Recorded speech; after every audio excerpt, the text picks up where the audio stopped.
People across the internet have been freaking out over hornets coming to the US from Japan, and now it looks like people are truly testing how much of a sting can be painful from killer hornets. What is going on? It is your boy Andy Lalwani here to give you all of your social media news daily. Now don't forget to like and subscribe before we get started this video, because it's important that you let us know how we're doing. Leave a comment down below, all that jazz. You know the drill. Let's get started and talk about these killer hornets that really actually could be killer.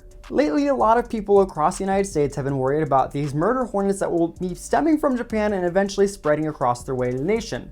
These hornets that can be very deadly claim nearly 50 deaths a year in Japan due to multiple stings on a person. The bees are about the size of your thumb, little scary, I know, and are the largest hornets recorded to date. The bug could even wipe out all the bee populations around the country as well. But even though the bee has about 11 times as much venom as a honeybee, it's not as deadly unless you provoke it, which you might do if you run into it. The bee was first spotted in Washington, and now officials have been setting up traps in order to slow the span of this bee. With the life cycle beginning in April, the traps will hopefully slow down, the pace of the spread of these bees.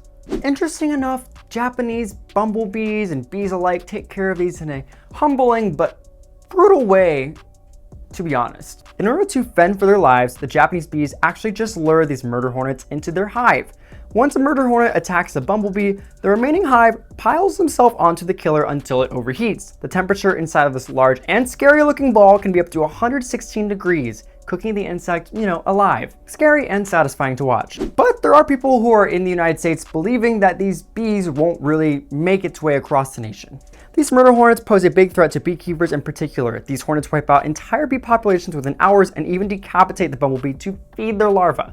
Animal Planet star Coyote Peterson claims that the bug isn't something to be worried about though. He claims that there is no evidence to suggest the insects are in fact breeding or even going to spread across the United States. He even said that this is not the deadliest sting in the insect kingdom. In 2018, he actually captured this thing. Apparently it feels like a hot nail digging into your skin, and he uploaded it to YouTube. In the video, viewers can watch as Peterson captures the insect and administers a pain that hasn't really even been measured yet. But he definitely can say in the end that it takes the cake, and it's not satisfying. All right, man. Well, I could definitely see that. Don't touch it! I'm not gonna touch it. I just want to show everyone at home. The swelling has completely gone outside of these initial marks. And I don't think you're out of the woods yet. Even Peterson himself's like, I wouldn't wish this on my worst of enemies, but hopefully we don't all experience that in our lifetimes ever. But anyway, be sure to like and subscribe, and be sure to leave a comment down below if you think these bees are going to do anything or they pose any threats. If you've seen a bee, let a girl know. But also, be sure to subscribe, come back for more social media daily, and follow us at What's Trending.